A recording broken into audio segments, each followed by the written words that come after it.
Hi, everybody. My name is Zombri. I am the marketing mage of Polemos. And today with me, I have Jeff, I have hot sauce, and I have a rash. We're all going to be discussing the basics. We have an extremely talented team that knows everything about blockchain, GameFi, and the Metaverse. So let's go ahead and get started with you, Jeff. What is blockchain? A blockchain is essentially an immutable, or I guess you could say irreversible database where each entry is essentially a block, and each block is chained together with the previous one so that all the data is in a chronological order. Any attempt to change the existing blocks would be a change to the entire chain, which is incredibly difficult as you have to own over half of the entire blockchain to alter any of the data entered previously. This is also kind of where the term 51% attack comes from, because if you did somehow own over half of, let's say, Bitcoin or Ethereum, you could technically alter the past. And that is very scary. However, that is kind of impossible for someone to do.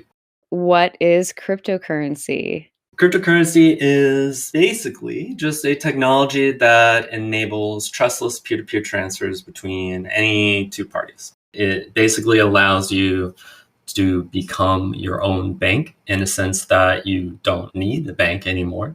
And this is basically powered by a blockchain. What it really means is that in a cryptocurrency, there's no central bank or authority that controls the supply. It is all controlled by its backing blockchain. So, what is market cap and what does it show? So a market cap is the price of an individual token multiplied by its supply, and in the most explain it like your fi fashion. It is a representation of the total value of a project. And typically the market cap, like you'd see on CoinGecko or CoinMarketCap, is just the current token price, aggregated probably across all platforms, multiplied by its current circulating supply. Now, the circulating supply just means that is the amount of E tokens that are publicly available for trade. Many projects have a lower circulating supply and a much higher total supply because they haven't either minted all their tokens yet, or they're locked, or they're in a vesting schedule or something like that. And that's where you'll hear the term fully diluted market cap, which is just the current price of the token multiplied by its total supply. That could be seen as the future value of the project, or a lot of people meme and value projects only on their fully diluted value, but yeah. Our next question from the community is, what does being centralized or decentralized mean?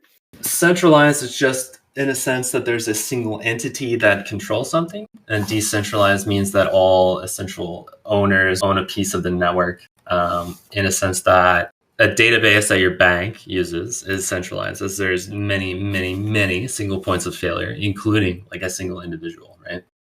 Mm-hmm. They are this central entity. They say what they say is, and then something like Ethereum or Bitcoin is decentralized because it is powered by a network of computers owned by individuals across the planet. This is the most important aspect of blockchains and cryptocurrencies, and what allows their advantage over the traditional financial structure. Another really great starter question. What is DeFi? DeFi stands for decentralized finance. It is the ability to be your own bank. So DeFi, in terms of crypto here, is basically the ability to do things that you'd have to go to your bank for, but now you can do it on a blockchain. So if you wanted to get a loan, for example, you could just go to Aave, offer up some collateral, and you can loan yourself money. So DeFi is essentially taking all the traditional finance structures of like loaning and trading money and stuff and entering it into this trustless system. That's really awesome. And that's what has brought as many people as it has to the space. That ties into my last question for you. What is a DAO? And if you could start off explaining what DAO stands for. DAO is a decentralized autonomous organization. Is a type of governance model where the organization is controlled by its tokens or shares instead of individuals. Of course, the tokens are owned by individuals. The voting power in this sort of governance model is determined by the percentage of supply that individual controls. It doesn't really solve the human problem in governance, right? but it does allow for anyone to participate in a governance model. A lot of crypto projects have kind of taken up DAO structure as a way to give the power to the community in terms of what the protocol will do in the future. A lot of projects do it better than others. Some just kind of use it as a marketing term, but it is a very, very interesting part of crypto, very unique to crypto. And I really love that it lets literally anyone who has interest or the funds to grab a share to have a voice in the organization. And to kind of touch on that, I think that Sasha, who was just in a separate interview yesterday, brought up a really good point around this. With a DAO structure, it's not like any corporation could come in and buy a DAO out. It would take so much effort for Meta, aka Facebook, to come in and buy out a DAO because there are so many people that have a say in what happens. That's what decentralized really comes down to. Is it's the community pulling together and changing how businesses are run. Theoretically, Meta could come and buy 51% of a protocol, right? But I think most holders, though, would kind of be not too entirely sour on that, as that would cost an insane amount of money to do that. And especially with projects that don't even have 51% of their supply liquid would be a very interesting scenario where like a larger, maybe even you think like Blizzard comes in and tries to buy out the DAO of a game. I think that'd be a really fascinating case to watch. Oh, I would love to see it play out. Yeah. Awesome. I am going to let you jump into the AMA question channel. I'm going to bring John up for his round of questions. Are you ready for this, hot sauce? Oh yeah, I'm usually ready. Nice. Okay, we're going to start off with some more basic questions. Your first question is, what is GameFi?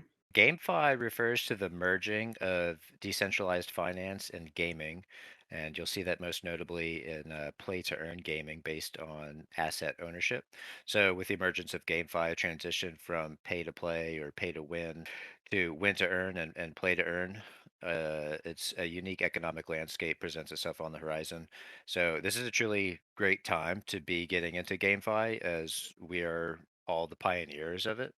Awesome. And I noticed that you dropped a couple of words there that I would love for you to explain the difference between. Can you explain the difference between play to earn, free to play, and play to win? Absolutely. So yeah, I just touched on some of those acronyms, but there's a few more. So the foundation of digital gaming came from owning a high tech device, and I can't really imagine the difference in trying to code the original Mario then versus now. I can't imagine the time difference. But originally, you purchased a game for the suggested retail price, and you got the content in the game, and that was it. And then this is the introduction of pay to play or P2P. So many years down the road with downloadable content and apps, it became really advantageous for developers and publishers to offer free downloads with only part of the game available, with options to purchase the full game. Or be limited by the boundaries of free to play. So you could either you had your choice, but most people chose the pay to play option in that realm. But that also was the birth of free to play. So you can go on, you can download this app, and I can play it freely, run around. I don't have to have anything other than an internet connection. So that's F2P, free to play. And then that really paved the way towards pay to win or P2W. At that point in time, you could often buy an advantage and have a more stacked character, cool exclusive cosmetics, or access to advanced content if you paid. And because the market was creating shorter attention spans in games, you start seeing a lot of games catering to wallets or big spenders. Pay to win made games both more exciting because the competition was higher, but also less interesting to the mass public who wanted cheap entertainment without getting pwned every single time they logged in. A lot of the major blockbusters really tried to suppress the sale of their assets, meaning that anything you accumulated in World of Warcraft or whatever level you got to in Halo 2, you couldn't sell any of that. That was still owned by publisher, by the developer. Even still, you had skilled players and farm operators that would sell currency or gear or accounts on black markets. And that gave birth to the concept of asset ownership and facilitation of that. So now we're in the early stages of playing with a saleable character or opening a loot box and getting a non-fungible token in the form of a sword or potion or pet. And now you can sell that item for something that can eventually find its way to fiat. This is play to earn, or P2E. And with that comes win to earn, as we're probably going to see here in the near future. So F2P is free to play, P2P pay to play, P2W is play to win, or really I like to think of it as pay to win. Uh, P2E is play to earn, and W2E is win to earn. That was an amazing breakdown. And I think that's going to be extremely helpful for people that are new to this space and see all of these acronyms but have no idea what they mean. I think is going to be very important with gaming in the future in general. And just kind of seeing us transition between each one until we kind of find that perfect mixture is going to be exciting. I feel like we're on the final frontier, though. I feel like this is really what it was all getting to because you can't stop it. So I feel like we're finally there, and I'm so excited we're here at this time. Here's the next big question. What is the metaverse? There are so many people throwing the word around, and we've seen Facebook rebrand themselves to Meta. So there's obviously this idea that we're all kind of funneling into the metaverse. But whenever you ask one person compared to the other what it means, you're going to get a different answer. So I kind of want to ask you, what is the metaverse? And again, this is my definition. This really is the biggest ball of wax, and it's almost an impossible um, definition because how do you define something that goes beyond the bounds of what is definable? But when you talk about the GameFi metaverse, with emphasis on GameFi, you're talking about the digital assets that make up intellectual property, that make up an entity. And now you can take that entity and imagine it's like a planet in the solar system. So Illuvium and Illuvium Zero are planets in the Illuvium galaxy, and that galaxy is a fraction of outer space. So we're navigating through digital space right now in the GameFi quadrant, and the impending interoperability of all of these things is the space shuttle that connects all of these points into one seamless experience. So we're all creating all of these individual things. Polemos is an individual thing, but without being able to connect to all of these different games that we're connecting to, and those games are connecting to people, it creates this complete web that contains everything. That's my definition of the metaverse. It's the digital universe. I love that. That's the best way that you can really explain it, and I think that that kind of ties into what we're doing within the GameFi space. So we definitely say into the metaverse a lot, and that is what we mean. So thanks for explaining that a little bit. You spoke a lot about Illuvium there, and so that kind of transitions to our next question. What are NFTs? NFT stands for non-fungible token. So fungible means that it's interchangeable, exchangeable, or replaceable. A non-fungible token is the exact opposite of that. So every non-fungible token is unique to itself by contract, and it's irreplaceable. The NFTs you own will never degrade with time, and will always be verifiable in a trustless manner. So to be trustless means that there is no possibility for error or deception through transparent contract, and therefore does not involve trust in any way, shape, or form. It just is what it is. And I know trustless can be hard, and NFT can honestly be hard because there are fungible tokens as well. But over time, NFTs and trustless will become a really simple concept. It's just changing the way humans operate through trust, and through the digital contracts and all of these things. We can now do that without needing trust. One thing to think about with NFTs is how we're using them. There is a massive movement that was originally started with just creating NFTs that were pieces of artwork that you could own. And we've seen that kind of evolve through all of these different ways, but we're kind of now landing on NFTs as assets and putting a purpose behind them. And that's kind of how they're starting to tie into the GameFi space, which I think is really awesome and unique. Yeah, I think when people fully understand what a digital asset could mean, because it's literally, it can literally be anything that your mind can create and put into a metaverse in some way, shape, or form.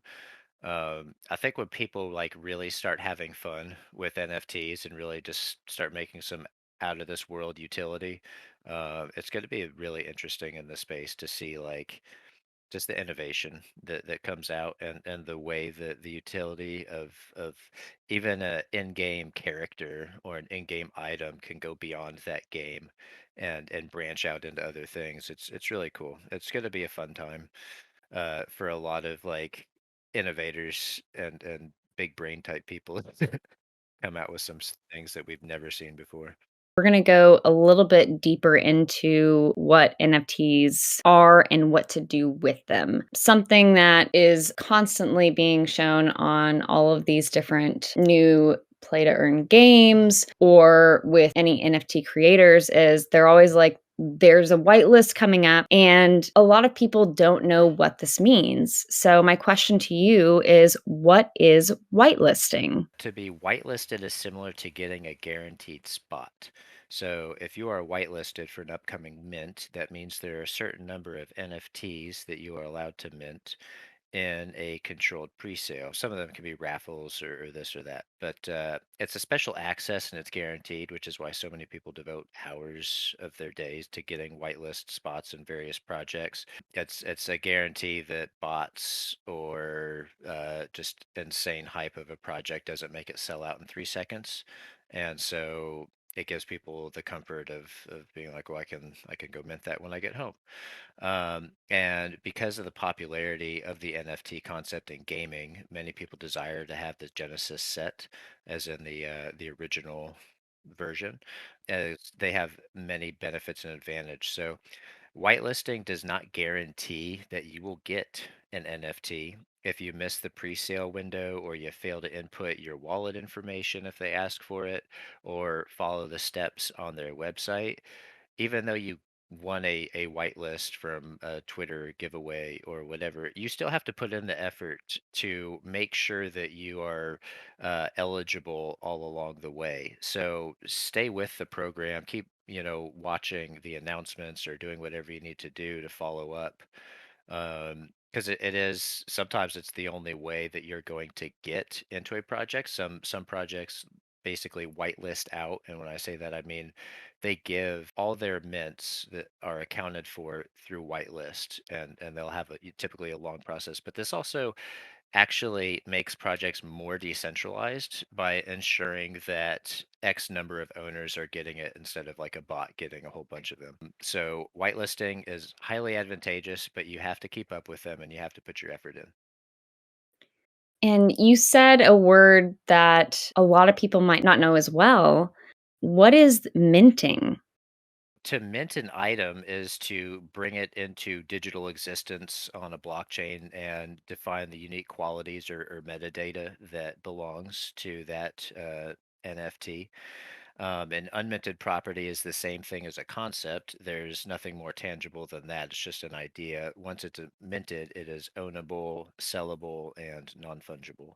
My last question for you is what is a guild and what are guilds used for in the GameFi space? Because we're so used to hearing the word guilds in traditional gaming, but what does it mean in our space? This is another impossible question because a guild can mean so many different things. To me, it's a support network. A guild can evolve and take on essentially any form. How I operate my guilds is by creating an atmosphere that specifically caters towards community building and strategic support. With a focus on end game play, I do everything I can to support my members with an accelerated growth period and an emphasis on understanding how to grow without telling them what every next step is. So by cranking up the digestible education, my guilds advance rapidly and all enjoy better rewards, higher end content faster and more securely. Support is the number one objective. without that, we all struggle individually. By helping everyone grow together, we collectively capture larger pieces of the pie and have more fun doing it, honestly.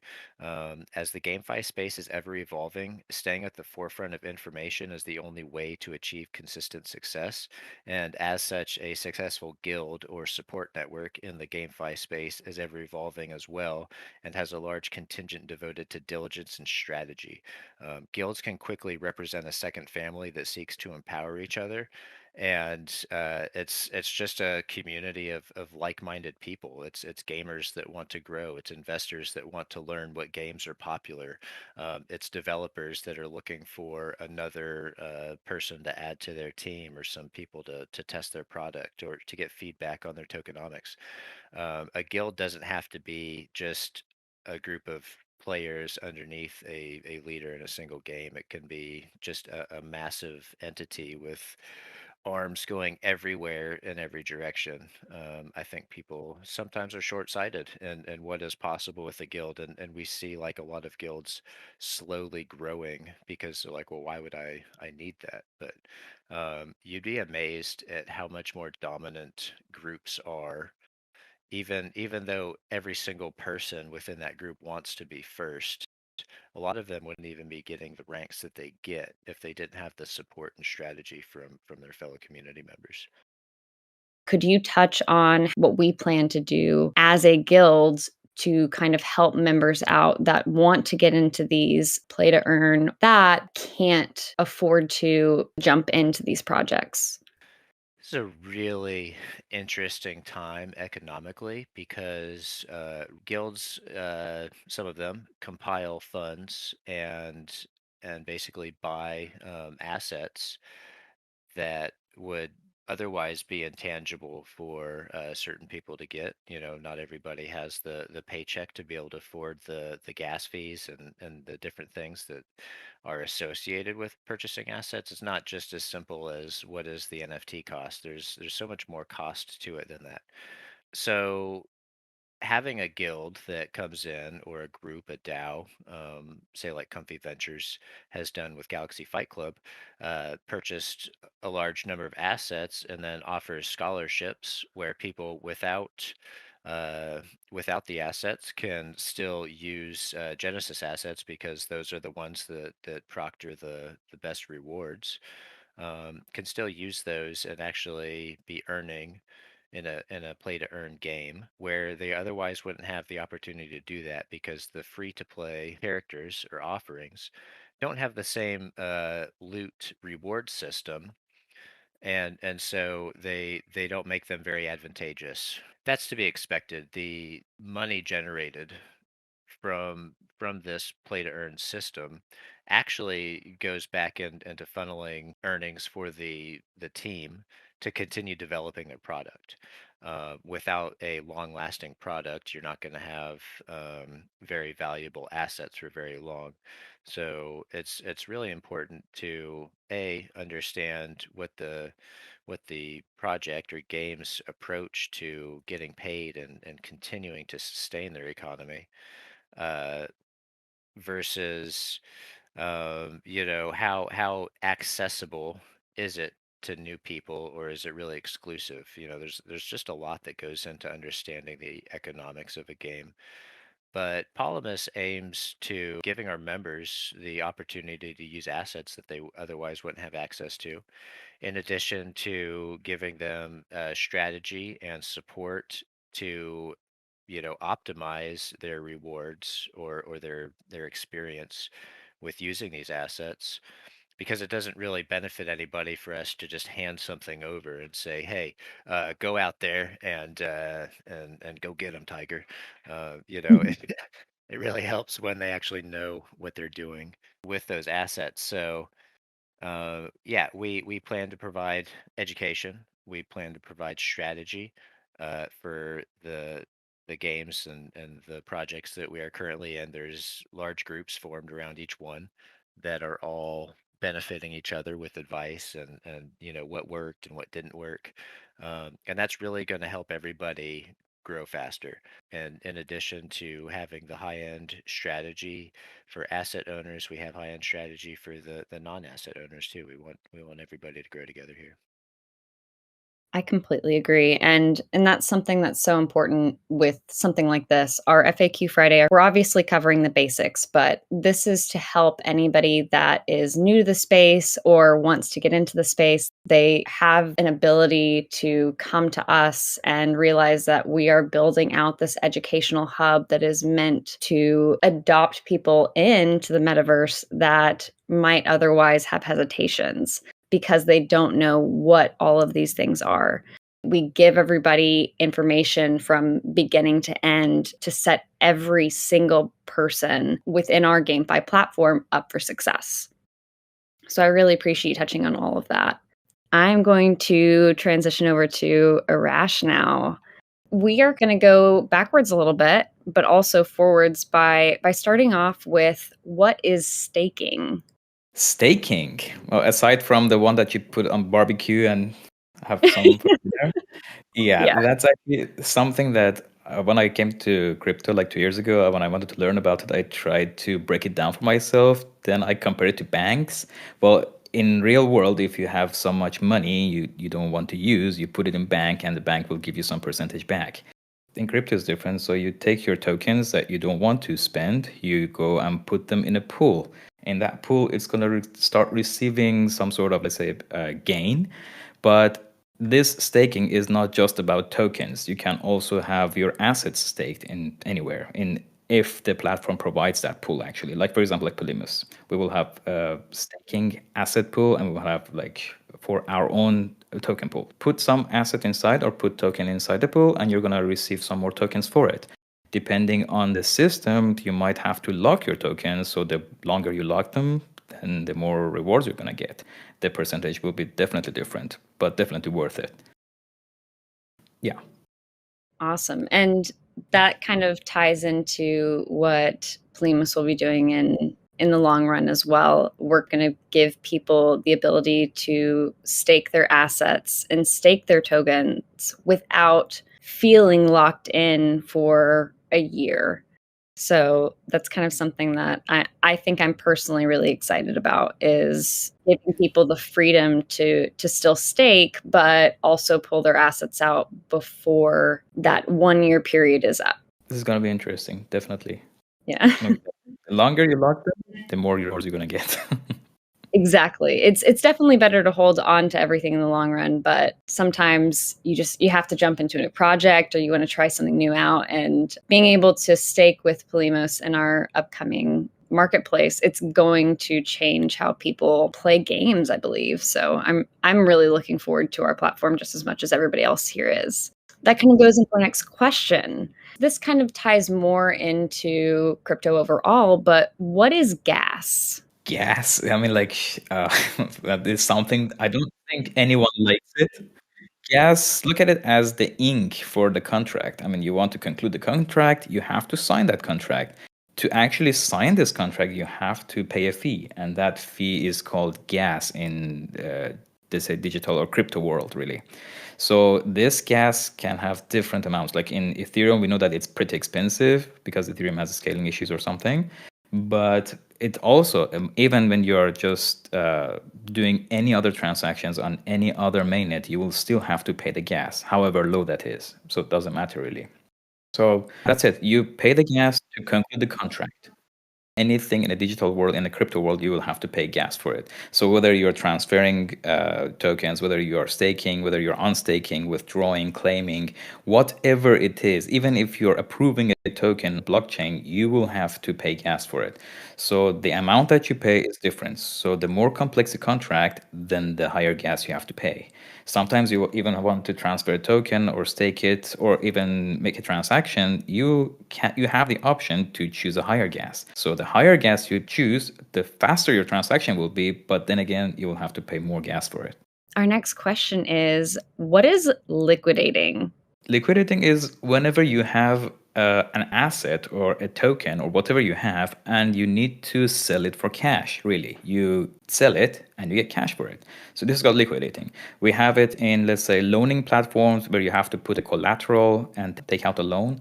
But then if the value drops or something happens to it, you might get liquidated. That means you're going to lose that collateral that you've put there, then it's for the platform to get money out of it. And the same thing goes for anything else. If you have a token in your wallet, that token is not money. You have to sell it for money. So you liquidate it and you get, for example, USDT or USDC, and then you change it to a real USD or euros or whatever currency you're using. That's called liquidating. What does providing liquidity mean? Okay, providing liquidity is something that we have it in decentralized worlds. Like, for example, like on SushiSwap or Uniswap, we have like liquidity pools where, I mean, the way that these pools are going to work is to have liquidity. Liquidity means to have the token that people can buy. Polemos starts working with SushiSwap, for example, and then they will have to provide Sushi Pool with liquidity, with PLMS tokens. So people can go and give USDT, for example, to the pool and take PLMS tokens out of it. So this is called providing liquidity. If a person wants to provide liquidity and then stakes the SLP token that gets from the liquidity, which is actually the key that the pool gives him, that he owns the liquidity, this means that they are taking a risk. Why? Because when you provide liquidity to actually a pool, then people can have access to that pool. So people are literally buying your tokens.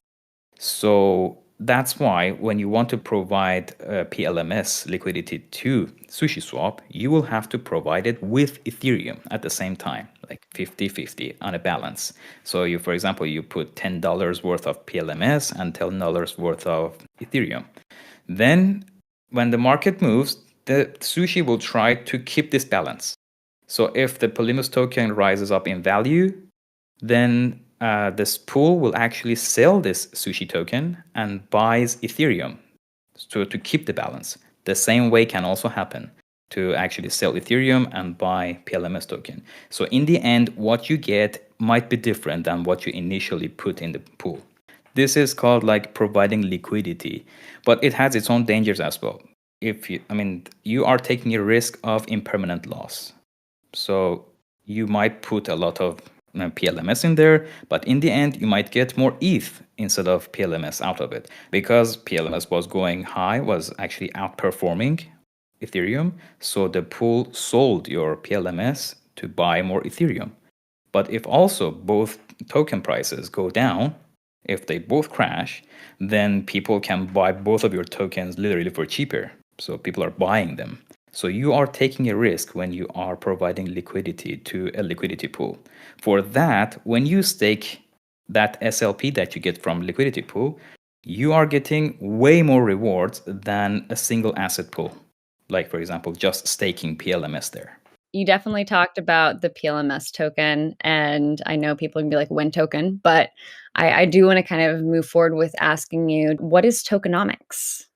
Tokenomics is anything that a platform like, for example, Polemos talks about regarding how they are going to distribute the token. For example, how much the team is going to get, how much the seed has received, how much the pre-seed has received, or something like that. How much about all the percentages that different parties have provided or will receive, or for example, how much of it will be in the vault, how much it will be in the treasury, and all these details about everything that comes to the token. For example, like we say, Polemos has 1 billion tokens.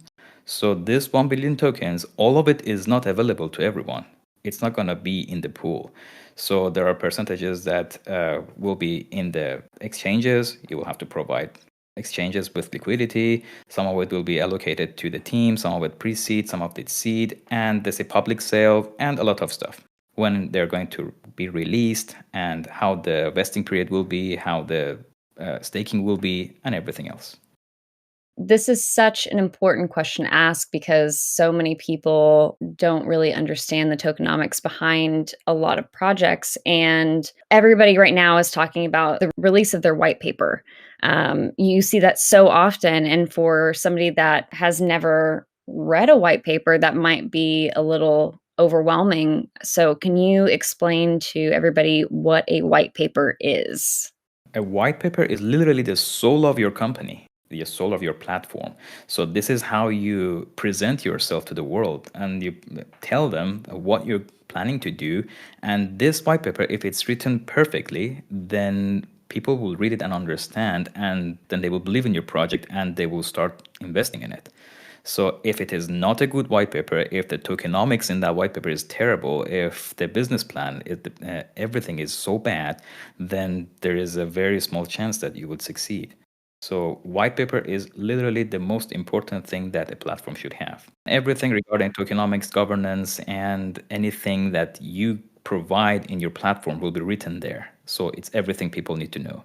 That's why we actually decided to break it down into 8 smaller videos so people can watch and enjoy it really and understand what's really happening behind it.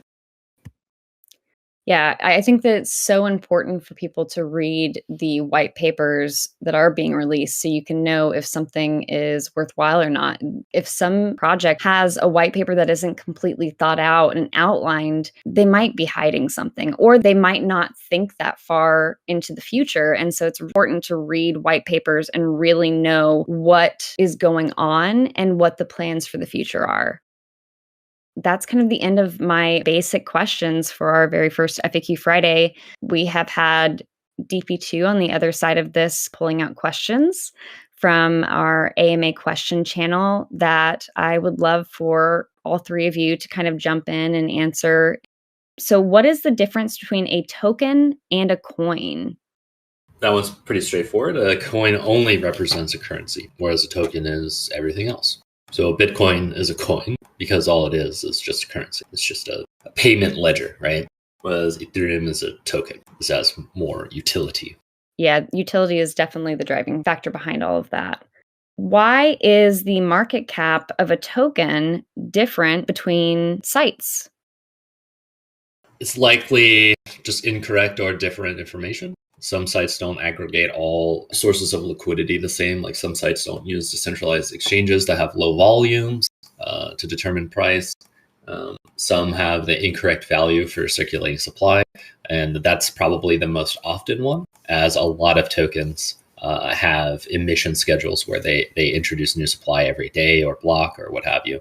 So sometimes these aggregator sites don't have the correct values. Do you think that NFT gaming is still early for mainstream gamers to jump into? And how do you see the mainstream gamers jumping into this brand new way of playing games? We will be early for the next year as we go through this kind of like GameFi bubble where all of these titles are finally launching and there's just like crazy gains going on all over the place before it streamlines, and it will streamline because of mass adoption and not just from these current Fortnite players and League of Legends and all of this.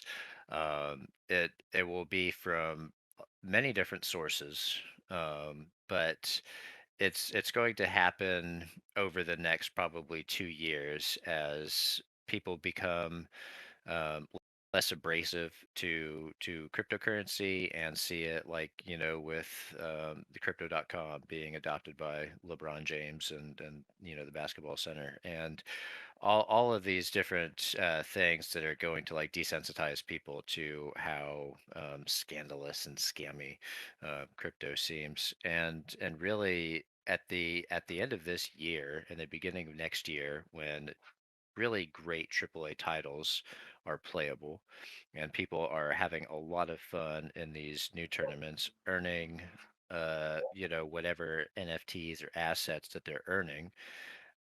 People are going to wake up to this, and they're going to be like, "Wow, I could do that same thing." Same game style over here in this game, but now instead of in Call of Duty, instead of having some sniper rifle that's owned by the game. Now you have it that's owned by you, and maybe you can create copies of that and monetize that to sell to other people. People are just going to wake up to this and be like, "Wow, this is I've spent so much of my life doing this without getting any reward or any income, and now I can do the same thing and get that." I just think it's natural, and it's going to come at the height of the hype that comes towards the end of the year. Absolutely. Is there any way to know if devs are honest about what they've put into their white paper? Are there any things to kind of look for? This is my job. I go in and I read a white paper, and I start Googling that person, and I go to their LinkedIn, and I check out every possible avenue. And when they don't give information, or where they're really vague, or they say we produced some of the most major titles on Xbox and PlayStation, and they don't actually name those titles, or they don't dox themselves, you have to really look at that with some squinty eyes, because people that want to sell a product will use any means necessary for recognition. And I don't mean that in like a sleazy, scandalous way. I mean, like, they want their reputation put out there so that people can trust their product. And so it's always best. My personal favorite is to go into Discord or just go publicly and just start asking questions and see if they can actually answer them satisfactorily. It's, you could really tell quickly who knows their stuff and who doesn't. And you should be really happy to go in and just start grilling the dev team and these people, because if they have a shaky product, or if they're going to use their NFT sale funds to hire people to fill out this team, well, guess what? There's no employees out there. They're already being taken by these AAA studios. There's no developers out there that they're going to find to hire with their rinky-dink concept and whatnot. So look for teams that are large, that can handle the ambitious project that they're doing. A team of 5 can handle a very successful project. However, if they're trying to do something like produce World of Warcraft with a team of 5, then clearly they're going to fail. So there's just a lot of different things, but my favorite thing to do is bring it public. Start asking questions, start asking the community, and really bring everything out to light, because all the ugliness and the plot holes and everything will come to light when it's all public. Absolutely. Well, that wraps up our FAQ Friday. I really appreciate Jeff, Hot Sauce, and Arash for joining me today for one of many of our FAQ Fridays. These sessions are leading up to our Polemos University, which will be coming out soon, that will have a ton of educational content to help gamers from all backgrounds jump in and really learn how to play these games. It's going to provide such an amazing asset to our space, but sometimes it's really good to start out with the basics, especially if there are people that are new to GameFi and new to crypto that might otherwise feel like they're a little bit lost with all of these terms that they're seeing pop up everywhere. So I really appreciate you guys for jumping on today and sharing your knowledge. Our next FAQ Friday, we're going to be going over crypto safety and storage. So thank you guys so much, and have a fantastic Friday.